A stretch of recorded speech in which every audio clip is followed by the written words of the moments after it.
Okay. तो आज हम शुरू करते हैं वाटर रिसोर्सेज। ठीक है। तो दो चैप्टर तो हो ही गए हैं। पहला चैप्टर था, फिर दूसरा चैप्टर था forest and wild life resources. ठीक है। और अब है वाटर रिसोर्सेज। तो यहाँ पर देखो, ये जो ज्योग्राफी है, पहले देखो सीबीएसई ने क्या किया है, 9th और 11th का जो सिलेबस होता है या जो पढ़ने का तरीका होता है वो एक तरह से होता है। ठीक है। अगर ज्योग्राफी की बात करो तो 9th और 11th में तो फिजिकल ज्योग्राफी देखने को मिलेगी, है ना। 9th में भी फिजिकल ज्योग्राफी थी, हम लोगों ने पढ़ा था 9th में। ठीक है, उसमें mountains, plateaus, river drainage, monsoon, ये सारी बातें पढ़ी हैं, सब फिजिकल ज्योग्राफी में आती हैं। 10th में हम लोग क्या पढ़ रहे हैं, हम लोग ह्यूमन ज्योग्राफी या नेचुरल ज्योग्राफी, फिजिकल नहीं, और रीजनल ज्योग्राफी, रिसोर्सेज, ये सारी चीजें हम लोग पढ़ रहे हैं। 11th में अगर तुम ज्योग्राफी पढ़ोगे तो फिर तुम्हें फिजिकल ज्योग्राफी पढ़नी पड़ेगी, और 12th में आकर के फिर ह्यूमन ज्योग्राफी और पीपल एंड इकोनॉमी आ जाएगा। तो ये तरीका रहता है इसका। तो फिलहाल इस समय हम लोगों ने दो चैप्टर पढ़ लिए अपने। तीसरा है वाटर रिसोर्सेज। तो वाटर रिसोर्सेज का मतलब है, पूरे चैप्टर में हम किसकी बात करने वाले हैं, वाटर की बात करने वाले हैं। ठीक है। पूरे चैप्टर में पानी की बात करेंगे, वाटर एज अ रिसोर्स। क्या क्या बातें करेंगे कि पानी कितना ज़रूरी है, पानी कितनी मात्रा में अवेलेबल है, और उसके इस्तेमाल क्या क्या होते हैं, किस तरह से उसको इस्तेमाल में लाया जाता है।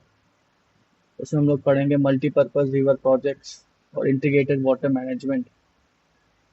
फिर हम ये भी देखेंगे पानी बर्बाद कैसे हो रहा है, एक्सप्लॉयटेशन उसका, उसकी बर्बादी। ठीक है। पानी को लेकर के कंडीशन क्या है, फ्यूचर में क्या होने वाला है, वाटर रिसोर्सेज की अभी क्या हालत है और फ्यूचर में क्या हालत होने वाली है। ये बातें हम पढ़ेंगे। फिर हम देखेंगे वाटर को हम लोग कंजर्व कैसे कर सकते हैं, बचा कैसे सकते हैं। उसमें भी हम लोग रेन वाटर हार्वेस्टिंग जैसी चीज देखेंगे। ठीक है। तो पूरा वाटर रिसोर्सेज के बारे में, वाटर रिसोर्सेज हैं क्या, जरूरी क्यों हैं, कितने हैं, अभी क्या हालत है, कैसे सुधारा जा सकता है, ठीक, कैसे बचाया जा सकता है, ये सारी बातें हम पढ़ेंगे इस चैप्टर में। आवाज क्लियर है मेरी? Yes sir. तो देखो बेटा, अर्थ का 70% पानी है, 71% टू बी एग्जैक्ट। लेकिन फिर भी इतना पानी होने के बाद भी वो पीने लायक नहीं है, इस्तेमाल करने लायक नहीं, क्योंकि सलाइन वाटर है। लगातार सूरज की किरणें पड़ती रहती हैं और इवापोरेशन होता रहता है। तो जब इवापोरेट हो जाता है तो नमक पीछे छूटता है, इसलिए वो सलाइन हो जाता है। हम्म। तो सैलिनिटी ज्यादा है और फ्रेश वाटर कम है। क्या होता है कि जब नमक, जैसे पानी में तुमने खूब ढेर सारा नमक डाल दिया, ठीक है, अब तुम नमक को तो बाहर निकाल नहीं सकती। एक तरीका है, उसको उबाल करके इवापोरेट करा दो, फिर पानी अलग कर सकती हो। वो तरीका हो सकता है। एक तरीका ये भी हो सकता है कि जैसे मान लो एक गिलास में तुमने नमक मिला दिया पानी में, एक गिलास पानी में नमक ज्यादा हो गया। अब क्या करें, अब एक गिलास पानी और मिला दो, उससे क्या होगा, पानी की मात्रा बढ़ जाएगी तो नमक की मात्रा कम हो जाएगी ना। तो मतलब कि फ्रेश वाटर मिला दिया तो सैलिनिटी कम हो जाती है। तो फ्रेश वाटर का मतलब यहाँ पे नदियों से है। दो तरह के वाटर हुए, फ्रेश वाटर हुआ और सलाइन वाटर हुआ। सलाइन वाटर का मतलब है समुद्र का पानी, ओशन का वाटर, जो खारा है, जो नमकीन है। और फ्रेश वाटर का मतलब हुआ जो जमीन के ऊपर है या जमीन के अंदर है, नदियों का पानी हो गया। ठीक है। और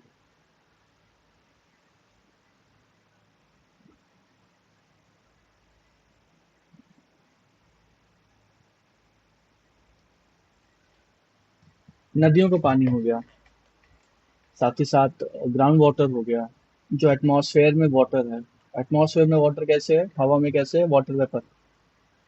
जो भी बहुत उमस हो रही है ना, गर्मी बहुत ज़्यादा, तो ये जो मॉइस्चर है हवा में, वही वाटर वेपर है, वो भी प्रेजेंट है। तो इन सबको मिला करके दुनिया भर में वाटर रिसोर्स बनता है। 71% वाटर है और 29% लैंड है अर्थ के ऊपर।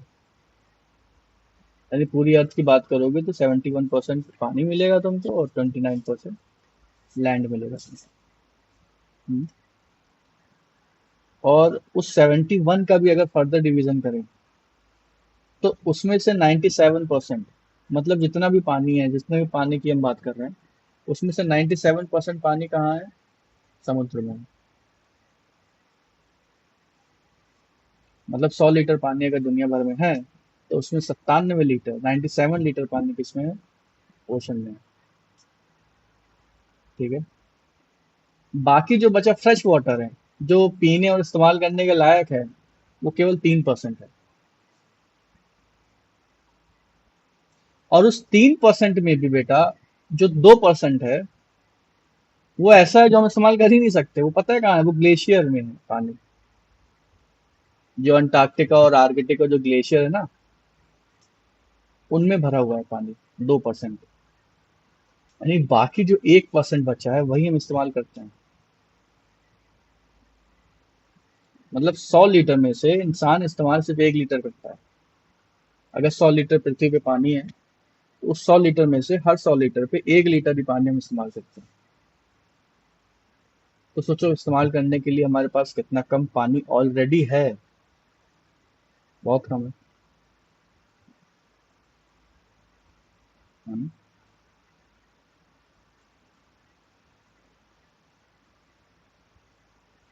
बहुत कम पानी है। सिर्फ 1% है पूरे यूजेबल की अगर हम बात करें, पूरे अर्थ, पूरे दुनिया की। उस वन सर वो परसेंट में भी। हाँ बताओ। 1% तो है, और सर आपने बताया था कि जैसे 1% है, अब धीरे धीरे वो और कम हो रहा है। तो सर यही चीज़ हम सर से पूछे थे, वो कह रहे थे कि 3% वाटर है जो कि हमारे लिए यूजेबल है। अभी तक तो 1% था, तो फिर ये 3% कैसे हो सकता है? और सर वो एनसीईआरटी से बता रहे हैं, शायद एनसीईआरटी बहुत पहले का है। 3% पानी जो है वो फ्रेश वाटर है, लेकिन उसमें से भी 2% पानी, 3% पानी की बात हो रही है, ठीक है। 3% पानी ऐसा है जो ओशन का नहीं है, ठीक है। लेकिन उस 3 में से 2% पता है कहाँ है? उस ग्लेशियर में है। ग्लेशियर का पानी इस्तेमाल करती हो क्या तुम? अंटार्कटिक और आर्कटिक, जो नॉर्थ पोल साउथ पोल है, वहां जो बर्फ जमी हुई है, या पहाड़ों पे जो बर्फ जमी हुई है, वहां जाके पानी लेती हो तुम? या इंसान वहां जाके पानी लेता है? तो इंसान के लिए यूजेबल केवल 1% है। 2% वो ग्लेशियर और आइस कैप में भरा हुआ है। पॉसिबल नहीं है ना हम लोग ग्लेशियर में जाके पानी ले, हैं? कि माउंट एवरेस्ट पे जा रहे हैं, बर्फ भर के ला रहे हैं नीचे, उसको पिघला रहे हैं, पानी बना रहे हैं। ऐसा भी करता है कि 1% पानी है केवल यूजेबल। और 1% पानी वो कहाँ पर, या तो नदियों में बह रहा है, या तो ग्राउंड वाटर का पानी, बस। इसके अलावा कोई पानी नहीं है। नदियों तालाब वगैरह में होगा, ये तो ग्राउंड लेवल के अंदर होगा, ग्राउंड वाटर होगा। और उस 1% पानी में से भी सबसे ज्यादा यूज ग्राउंड वाटर का होता है। उसका और डिवीजन कर लो।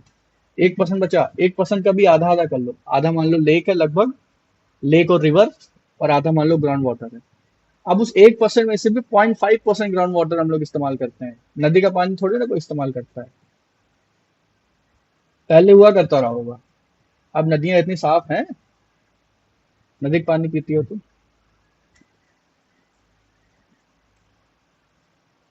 यमुना में, दिल्ली की यमुना नदी इतनी ज्यादा पॉल्यूटेड है, गंगा नदी इतनी ज्यादा पॉल्यूटेड है। वहां तुम उतर जाओ, वहां पे जहाज ऐसे तैरता रहता है। ऐसे हर हर साल नवंबर की फोटो आती है ना? हर साल आती है। इस साल मैं तुमको नवंबर में दिल्ली की यमुना की फोटो दिखा दूंगा, उसमें जहाज तैर रहा है। वो केमिकल है। और उसी जहाज में खड़े होकर पूजा कर रहे हैं सब। हर साल की फोटो है। हर साल एक फोटो खींचती है। तो कानपुर में गंगा, इतना ज़्यादा इंडस्ट्री है कानपुर में, और वहाँ पे इतना ज़्यादा पोल्यूशन है। इंडस्ट्रियल जो सोर्स है वो सब कहाँ जाता है? वो सब सीधे नदी में मिलता है, गंगा में मिलता है। गंगा हाईली पोल्यूटेड हो जाती है, हाईली हाईली पोल्यूटेड। उसको पी नहीं सकते यार, सेफ नहीं है, हार्मफुल है। इंसान नहीं कर उसको पचा पाएगा। एक जमाना रहा होगा जब केमिकल नहीं था, इंडस्ट्री नहीं था, तो नदी का पानी लोग पी लेते थे, तो साफ भी होता था। अब नहीं है। इंडिया क्या है? इंडिया में नहीं है। यूरोप में ऐसी बहुत सारी नदियां हैं, इनका पानी पिया जा सकता है। ये बात सच है। यूरोप ने अपनी नदियों को बहुत बचा के रखा है। वहां की नदियों का पानी तुम ऐसे उठा करके ऐसे पी सकती हो। कुछ देश हैं, जैसे इटली का पानी बहुत साफ है, ग्रीस का पानी बहुत साफ है ना? वहाँ वहाँ जैसे हम लोग यहाँ पर आरओ अलग लगाते हैं ना, एक्वागार्ड आरओ और वाटर प्यूरिफायर। ठीक, ये सब गरीब देशों में देखने को मिलता है। मतलब हमारे India, tropical country, Africa, South Asia, इन सब की बात कर रहा हूँ। क्यों? क्योंकि यहाँ पोल्यूशन बहुत ज्यादा है। यूरोप में ना तो एसी देखने को मिलेगी। एसी क्यों नहीं देखने को मिलेगी? क्योंकि भाई वो ठंडा इलाका है, वहाँ एसी की जरूरत पड़ती नहीं है। वहाँ ऑलरेडी 10 डिग्री टेम्परेचर होता है, उसमें एसी क्या जरूरत है? लेकिन पानी भी इतना साफ है, वहाँ आरओ एक्वाफायर होता ही नहीं है। वो लोग जनरल नहीं करते हैं एक्वागार्ड क्या होता है, आरओ क्या होता है, क्योंकि पानी इतना साफ। तो उस 1% में भी 0.5% हम लोग इस्तेमाल कर रहे हैं ग्राउंड वाटर। नदी का पानी तो हम लोग इस्तेमाल करते नहीं है। तालाब का पानी तो इस्तेमाल करते हैं नहीं, ग्राउंड वाटर इस्तेमाल करते हैं। मेजोरिटी ग्राउंड वाटर इस्तेमाल करते हैं। तुम्हारे घर में पानी कैसे आता है पीने वाला?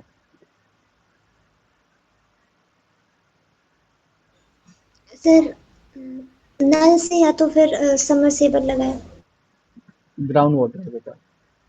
ग्राउंड वाटर ही ना वो, जहाँ से पानी आ रहा है। Yes sir. नहाती भी उसी से होगी, सारा काम उसी से होता होगा, तो ग्राउंड वाटर का इस्तेमाल हो रहा है। मैं यहाँ भी सबमर्सिबल लगा है, सबमर्सिबल लगा है, उसी से सब काम हो रहा है। मैक्सिमम घरों में मोटर लगे हैं, वही सबमर्सिबल ही होते हैं, जो पानी खींचता है, ग्राउंड ग्राउंड से पानी ऊपर चढ़ाता है। सब जगह ग्राउंड वाटर इस्तेमाल हो रहा है। तो सबसे ज्यादा लोड, सबसे ज्यादा प्रेशर कहाँ पर है? सबसे ज्यादा लोड, सबसे ज्यादा प्रेशर ग्राउंड वाटर पर है। नदियों पे है ही नहीं। नदी तो इतनी पॉल्यूट हो गई है, इतना ज्यादा दूषित हो गई है कि वहां पर अब क्या ही इस्तेमाल किया जाएगा पानी का, है ना? तो ये बातें लिख लेते हैं, जो थोड़ा सा डिस्कशन किया के बाद हम लोग आते हैं। फिलहाल ये भी जानना जरूरी है। अब जब वाटर रिसोर्सेज जान रहे हैं, पढ़ रहे हैं, और यही नहीं जानना है कि कौन सा पानी कितना इस्तेमाल हो रहा है, तो कैसे काम चलेगा?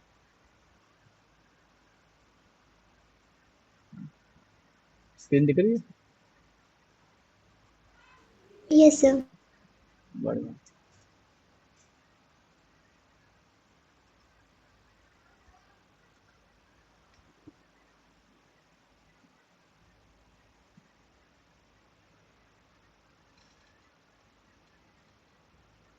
तो अगर हम लोग वाटर रिसोर्सेज की बात करते हैं, तो कुछ फैक्ट्स हैं। ये जो चीजें हम लिखने जा रहे हैं बेटा, ये फैक्ट्स हैं। ठीक है? क्या फैक्ट्स हैं? कि भाई 71% of the earth is water.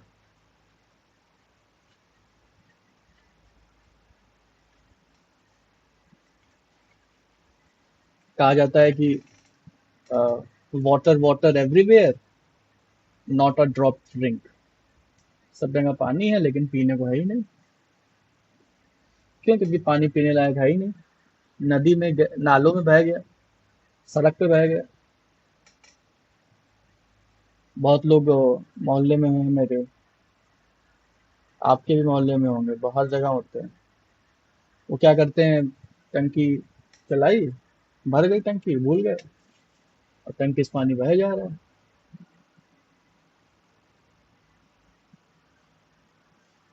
जो रेनफॉल होती है, बारिश, उस बारिश का आधे से ज्यादा मैक्सिमम पानी तो बह जाता है नली में, नाले में।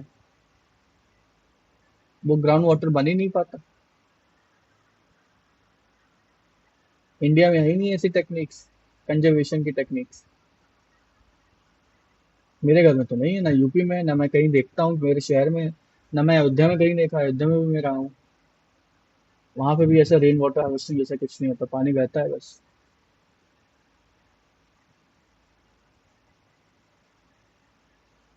और जो पानी इस्तेमाल भी करते हैं इतने बुरी तरीके से इस्तेमाल करते हैं उसको, जबरदस्ती का इस्तेमाल करते हैं। दिन में दो दो बार नहाते हैं, तीन तीन बार नहाते हैं। एक बार बहुत होता है, दो बार तीन बार नहाना ये चीज दिखा रहा है कि तुम जबरदस्ती पानी खर्च कर रहे हो, और तुम अपनी मानसिक संतुष्टि के लिए खर्च कर रहे हो। ये एक तरह का मेंटल डिसऑर्डर है, इसे ओसीडी कहते हैं, ऑब्सेसिव कंपल्सिव डिसऑर्डर, जिसमें इंसान साफ सफाई का बहुत ध्यान रखता है, और उसको एंजाइटी होती है कि अगर कुछ चीजें गलत हो रही हैं तो फिर उसको एंजाइटी हो जाती है उसको, कि ये जो है, ये चीज सही से क्यों नहीं रखी, उल्टी क्यों रखी है, इसको सीधा कर दो। मैं सच बता रहा हूँ, ये होता है ना। तो नहीं है हमारे यहाँ, यूपी में बहुत पानी है, सबको ऐसा लगता है, लेकिन एक्चुअली ये बात ये सही नहीं है। तो 71% of the earth is water. Among या विद इन दिस 71%, इसको हम लोग फर्दर डिवाइड करेंगे। मान लो इस 71% में से भी 97%, मतलब इसका 97% क्या है, ओशन वाटर।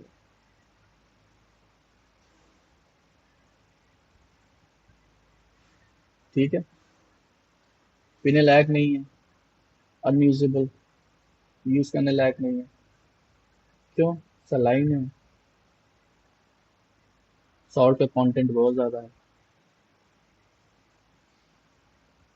ऐसी मशीनें आती हैं जो इस पानी को भी इस्तेमाल करने के लायक बना सकते हैं। इसराइल में है, इसराइल में समुद्र का पानी, उसको पीने लायक बनाया जाता है, मशीन लगा करके प्योरीफाई किया जाता है। लेकिन हमारे पास नहीं है, हम लोग के पास इतनी मशीनें नहीं है, गरीबी है। सच में पैसे बहुत लगेंगे, इतना पैसा है नहीं हमारे पास। और सही बताएं, उसकी जरूरत भी नहीं है। इसराइल में तो बारिश नहीं होती है, तो उससे वहां पे सब पता चलता है कि चलो इसराइल में बहुत कम बारिश होती है, तो वो लोग क्या कर रहे हैं कि समुद्र का पानी ही प्योरीफाई करके पी रहे हैं, इतना ही कर दे रहे हैं, क्योंकि वहां बारिश नहीं होती। लेकिन भारत में तो बहुत ज्यादा बारिश होती है। भारत में मशीन की जरूरत ही नहीं है, भारत में थोड़ा सा कॉमन सेंस चाहिए, और थोड़ी सी सेंस ऑफ रिस्पॉन्सिबिलिटी चाहिए towards the nature, towards the water, जिम्मेदारी का एहसास है ही नहीं, बर्बादी किए रहते हैं।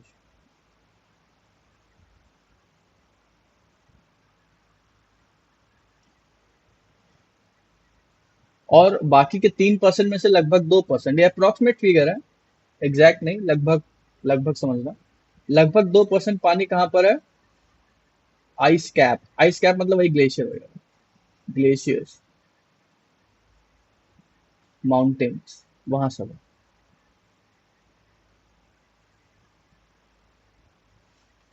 जैसे कौन कौन सी रीजन हो गए, अंटार्कटिक, आर्कटिक, पूरा एकदम वहां पे बर्फ बर्फ है, ग्लेशियर्स है, वहां पानी है 2%। बाकी का 97.2 हो गया 99, और जितना पानी है उसमें से 1% ये आता है। अ, इसमें से भी दो डिवीजन कर लो, इस 1% का भी आधा आधा कर लो, है ना। इसमें से लगभग आधा ग्राउंड वाटर है, और आधा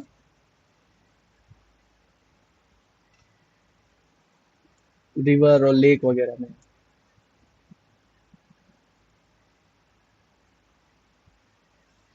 देखने में कितनी बड़ी लगती है ना, कितनी बड़ी नदी है, कितनी सारी नदियां हैं, और जब पढ़ते हैं तो पता लगता है कि सारे पानी का केवल आधा परसेंट, 0.5% ही केवल नदियों में है। तो कितना छोटा लगता है फिर।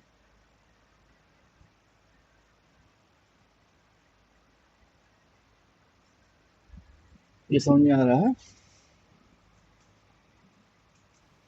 ये सब।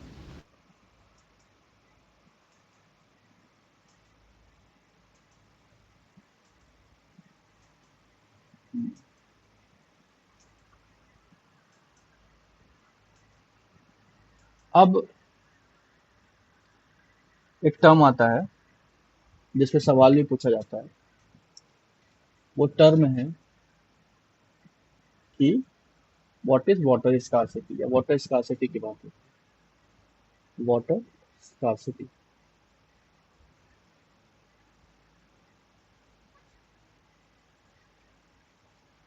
स्कार्सिटी का मतलब होता है डेफिसिट, हिंदी में बोले तो कमी, है ना।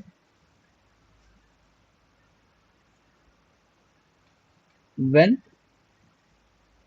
The amount of water,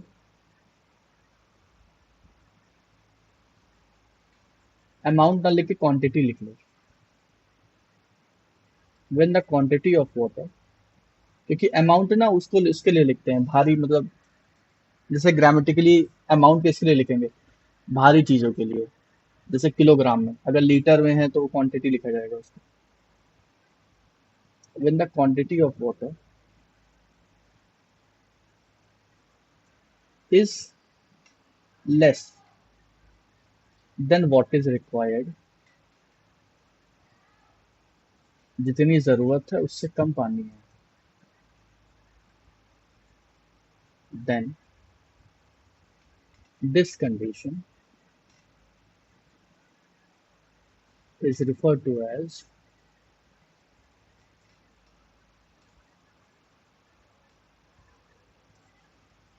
water scarcity।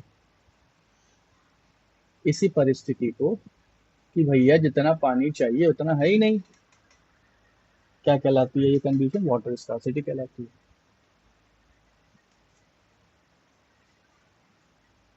ठीक है।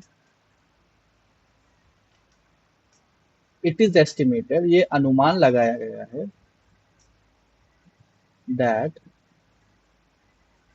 बाय, ये एनसीईआरटी में लाइन लिखी हुई है, that bye 2025 1 billion people, 100 crore लोग will be suffering from water scarcity।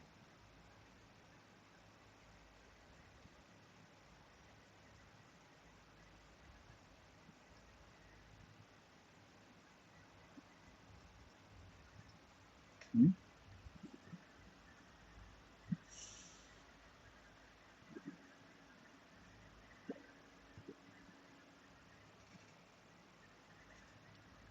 2025 यानी अगले साल तक 100 करोड़ लोग पानी की कमी से जूझ रहे होंगे।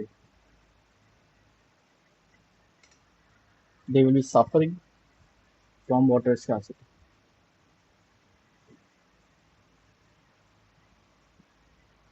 ठीक है। और ये तो बड़ा ही ऑब्वियस सा सवाल हो गया ना, अगर कोई तुमसे पूछता है कि पानी क्यों जरूरी है, यार पानी जिंदा रहने के लिए जरूरी है। पानी नहीं यूज करेंगे जिंदा कैसे रह सकेंगे।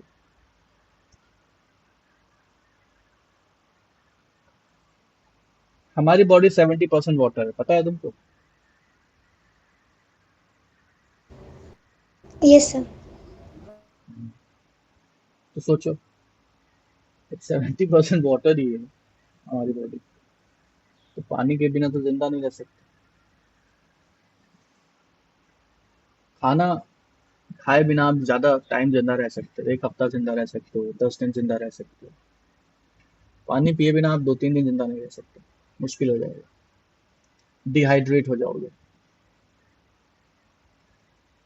और डिहाइड्रेट होने से ऑर्गन फेलियर का खतरा हो जाएगा, हार्ट अटैक आ सकता है, किडनी फेल हो सकती है, बहुत कुछ हो सकता है, ब्रेन स्ट्रोक हो सकता है, दिमाग में खून नहीं पहुंचेगा। पानी नहीं पियोगे तो ये सब खतरा हो सकता है ना। खाना बिना खाए तो ये हफ्ता 10 दिन जिंदा रह सकते हो।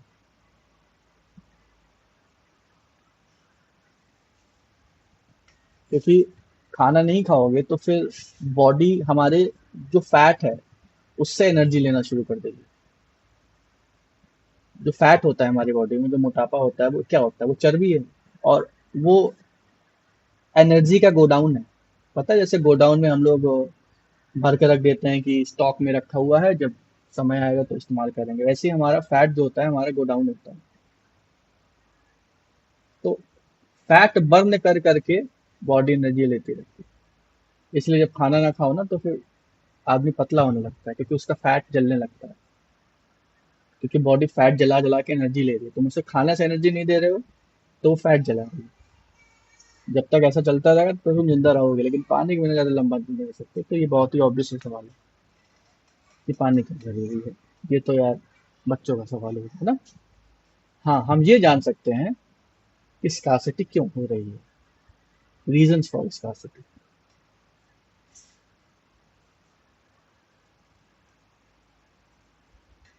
और ये रीजंस भी क्वाइट ऑब्वियस हैं, दुनिया भर को पता है यार,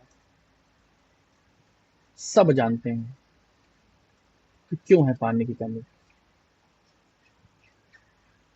सबसे पहला, increasing pressure on water resources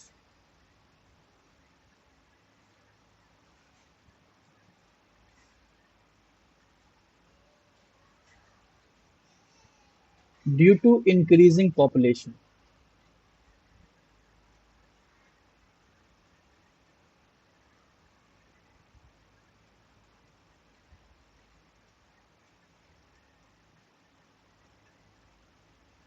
जितने ज्यादा लोग उतनी ज्यादा डिमांड, और जितनी ज्यादा डिमांड उतना ज्यादा प्रेशर पानी के ऊपर, है ना।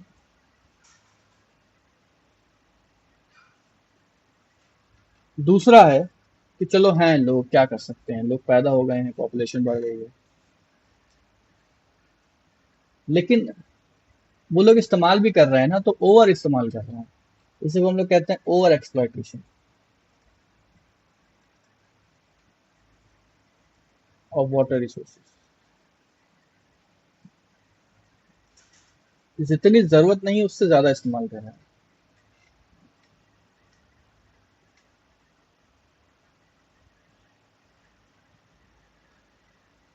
और इतना ही नहीं, मिसयूज कर रहे हैं, misuse at a large scale. छोटा मोटा मिसयूज नहीं, बड़ा बड़ा मिसयूज।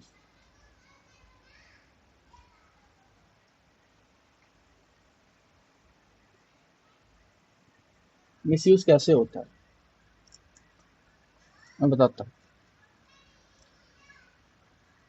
आपके ही देश का एक इलाका पानी की कमी से जूझ रहा है, लोगों को पानी नहीं मिल रहा है। लोग सुबह निकलते हैं पानी लेने के लिए और शाम को वापस आते हैं, दिन भर उनका पानी की खोज में निकल जाता है। ठीक है, आपके देश में एक जगह पे ये हो रहा है, और आप क्या कर रहे हैं? आप अपनी लॉन में खड़ी हुई कार को पाइप के पानी से धुले जा रहे हैं, धुले जा रहे हैं, धुले जा रहे हैं। एक तरफ पानी नहीं मिल रहा है, दूसरी तरफ गाड़ी धुली जा रही है पाइप लगा करके। तो तब तक धुली जा रही है जब तक कीचड़ ना हो जाए। ये मिसयूज है। टंकी भर गई, पानी बह जा रहा है, टंकी कोई बंद ही नहीं कर रहा है। ये मिसयूज है। दिन में 4 बार नहा रहे हो, क्या है ये? मिसयूज है।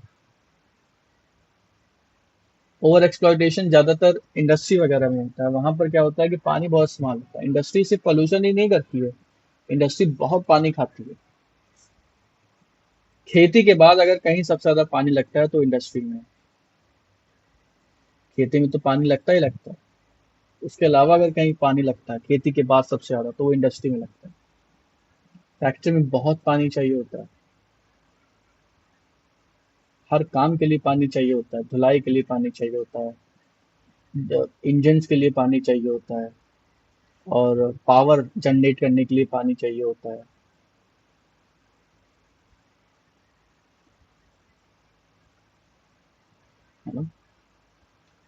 तो वो ओवर एक्सप्लॉइटेशन की कैटेगरी में आ जाएगा। चौथा है डिक्रीजिंग रेनफॉल।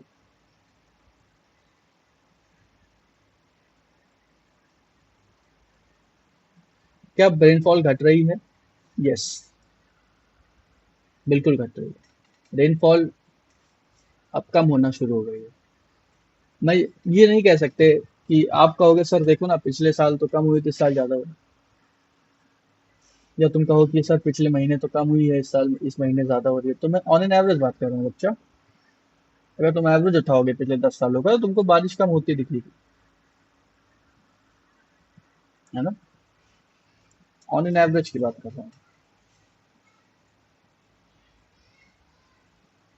और गर्मी बढ़ रही है, उससे पानी ज्यादा इवापोरेट हो जा रहा है, नदियां सूख रही हैं, पानी है नहीं उनमें, धीरे धीरे नाला बन जा रही हैं। यहाँ गोमती नदी बहती है मेरे घर के पीछे, नाला हो जाता है। अभी तो बारिश हुई है, डैम से पानी छोड़ा गया होगा, तो अभी तो पानी है ठीक ठाक। लेकिन अभी 2 महीने पहले नाला हो गई थी, नाला सूख गई थी एकदम, ऐसा कभी नहीं है। और उस नदी के बीचों बीच एक कुत्ता खड़ा था, नदी के बीचों बीच एक कुत्ता खड़ा था। सोचो, इतना कम पानी था उसमें।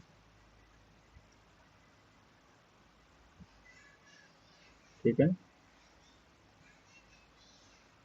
तो misuse, decreasing inflow, increasing pressure, population, और लैक ऑफ कंजर्वेशन टेक्निक्स।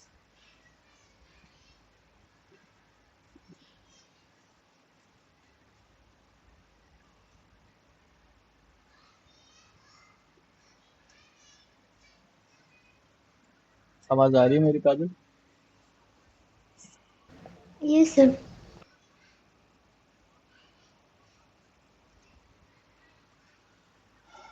तो हम लोग बचाते नहीं है पानी को।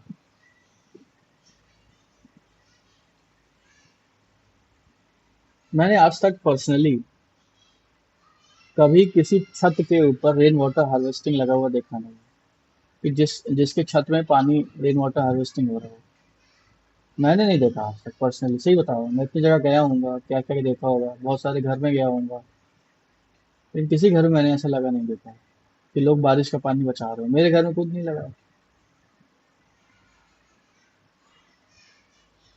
ज्यादातर पानी सड़क पे बह जाता है, नाली में बह जाता है, नाली में बह जाता है, वो इस्तेमाल करने लायक नहीं रहता फिर। यही वजह है कि बारिश ज्यादा होने की वजह से भी भारत जैसे देश में पानी की बहुत कमी है, क्योंकि पानी बर्बाद हो जा रहा है, बचा रहा नहीं है कोई इसको। पानी की कमी पड़ी पड़ी है। तो ओवर एक्सप्लॉइटेशन कहाँ हो रहा है? इंडस्ट्री और एग्रीकल्चर में।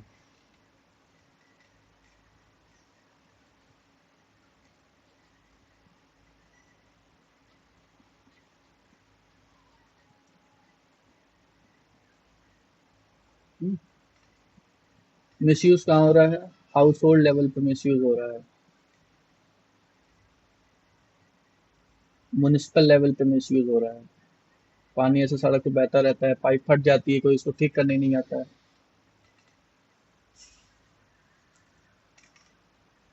ये सब नगर पालिका का काम है। सड़क पे पाइप फट गई है, पानी बह जा रहा है, 2 दिन से पानी बह रहा है और पूरी सड़क भर गई है, लेकिन कोई उसको ठीक ही करने नहीं आया। सोचो 2 दिन में कितना ग्राउंड वाटर खत्म हो गया होगा। और अभी जो ग्राउंड वाटर बेटा ऊपर आ गया है ना, अभी नीचे नहीं जा पाएगा कभी, क्योंकि तुमने 100 लीटर पानी निकाला है, और तुम ये सोचो कि मैं 100 लीटर वापस जमीन में डाल दूंगी। तुम्हें पता है 100 का सिर्फ 20 लीटर ही पानी बनेगा वापस, 80 लीटर इवापोरेट हो जाएगा। तो तुमने 80 लीटर बर्बाद कर दिया।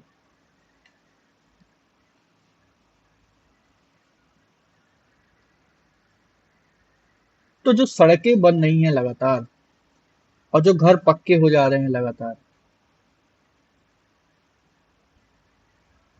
और जो मिट्टी, खुली मिट्टी, खुला ग्राउंड, खुला मैदान, ये सब कम होता जा रहा है, उसकी वजह से जो पर्कोलेशन है वाटर का, मतलब जो पानी अंदर जाके ग्राउंड वाटर बनेगा, वो भी कम होता जा रहा है।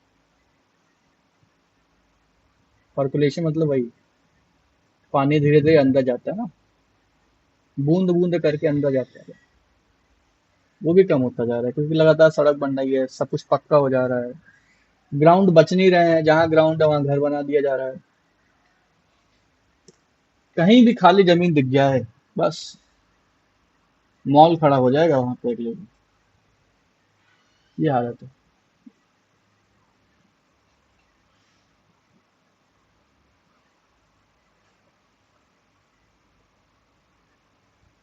समझ में आया इतना?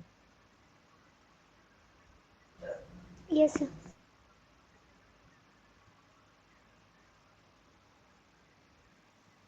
तो जहां समस्या होती है वहीं समाधान भी होता है।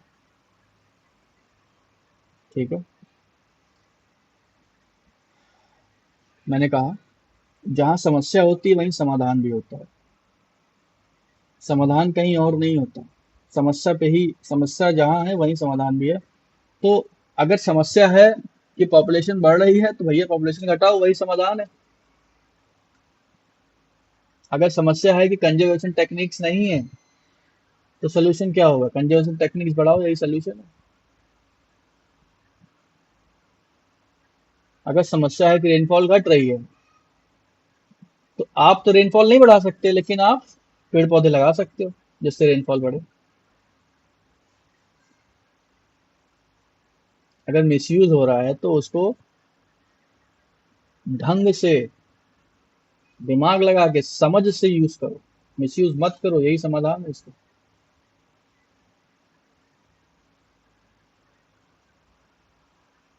तो इसका सोल्यूशन भी इसी में है, अलग से लिखने की जरूरत है नहीं।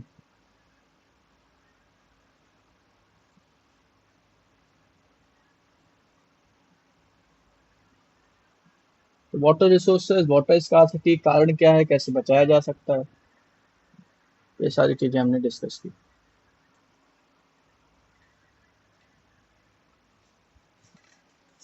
बाकी इसके बाद इंटीग्रेटेड मैनेजमेंट है और मल्टीपर्पज रिवर प्रोजेक्ट है और पॉल्यूशन है, फिर रेन वाटर हार्वेस्टिंग है। ये दो तीन टॉपिक्स और बच जाते हैं इस चैप्टर, बहुत बड़ा चैप्टर नहीं है। हम लोग डैम की वर्किंग को समझेंगे अगली क्लास में। ठीक है, डैम क्या होते हैं, क्यों बनाए जाते हैं, क्या काम करता है, उसी को मल्टीपर्पज क्यों बोला जाता है, क्योंकि डैम बनाने से एक ही पर्पज सॉल्व नहीं होता, कई सारे पर्पज फुलफिल हो जाते हैं।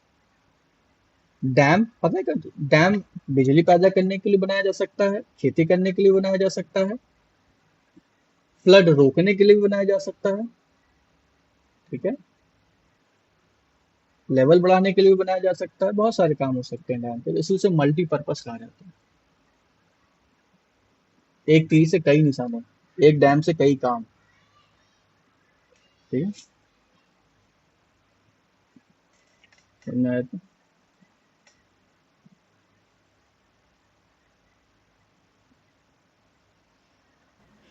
सर जैसे सर ये कि आपने वो सर ऐसे ही है एक क्वेश्चन कि जैसे फैट है तो ज़्यादा फैट वाली चीज़ें खाना भी हमारे लिए नुकसान देता है, कोलेस्ट्रॉल बढ़ाता है। और फैट की वजह से ही मतलब आपने बोला कि जैसे मोटे हो जाते हैं, फिर जब खाना पीना खाना कम कर देते हैं तो फिर पतले हो जाते हैं। तो फिर ज़्यादा फैट हार्मफुल होता है हमारे लिए या फिर मतलब हमें फैट वाली चीज़ें खानी नहीं चाहिए?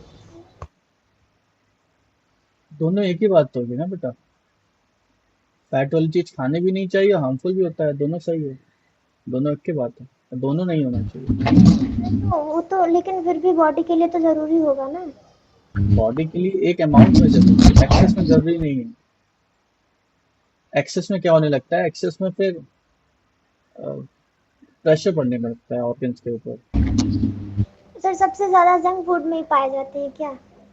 हाँ, जंक फूड में ज़्यादा पाए जाते हैं क्योंकि वो लोग क्या करते हैं ना, ऑयल उनका प्योर नहीं होता है, और एक ही ऑयल में बार बार तलते हैं, बार बार उसी को बनाते हैं, ऑयल बदलते हैं नहीं जल्दी।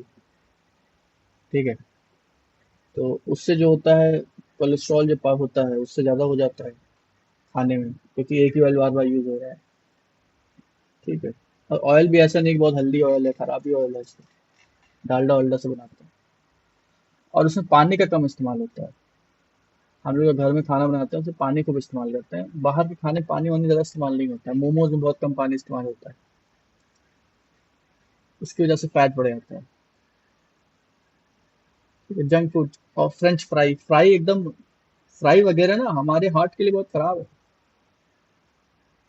ब्लॉकेज कर देता है, नसों में ब्लॉकेज कर देता है, जिसकी वजह से हार्ट फेल होने के खतरे रहते हैं। बाकी पेट के लिए तो खराब है ही, ये किडनी के लिए खराब है ही ये।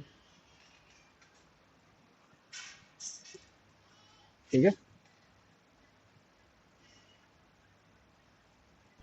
Okay sir.